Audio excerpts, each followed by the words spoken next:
तर जय भीम पब्लिक. तर आजच्या ब्लॉग मध्ये स्वागत आहे तुमचं. तर आज तर आपल्या गावाची जत्रा होती, त्यामुळे काय फुल मस्ती आहे. तर पुढे बघत राहा, आजचा ब्लॉग एकदम भारी असणार आहे.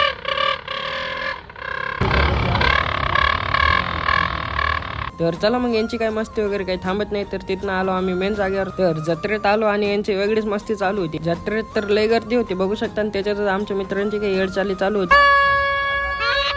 तर हे आकाश पाडणे तर बघू शकता एकदम मस्त दिसते, आणि सगळेच पाडणे तर एकदम मस्त. तर चला मग तिथनं काय आपला प्रेम भाऊ साप घेऊन आलेला नकली. तर तिथनं काय आम्ही डायरेक्ट आकाश पाडण्यात बसायला चाललेलो. तिथे एक नट पडून होता. तर आता मला याची भीती आहे की आपणच गेल्या गेल्या पडलो नाही पाहिजे. तर जाऊ द्या मग, डर के आगे माउंटेन ड्यू आहे. तर आपला दीपक भाऊ पण बसलेला. तर दीपक भाऊ काही एकटा बसला. तर जाऊ द्या मग, आम्ही पण बसलो लास्टला. तर पाडण्यात बसलो, आणि वर्ण वातावरण तर बघू शकता कसलं भारी दिसतं. तर आकाश पाडण्यात तर बसलो, पण इथं बघू शकता कसलीच जास्त भीती वाटत होती. तर तुम्हाला पण भीती वाटत असेल तर नक्की कमेंट बॉक्स मध्ये सांगा. तर चला मग तिथनं काय आपला चैतन्य भाऊ पण भेटला परत डब्यामध्ये. त्याच्यामुळे काय परत बसलो भाऊसाठी. मग काय बारे सगळेच मित्र भेटत गेले. तर त्यांना भेटून तर चला मग मी तर तिथनं निघालो रिटर्न घरी जायला. तर आपण भेटू नेक्स्ट ब्लॉग मध्ये. तोपर्यंत लाईक करून टाका.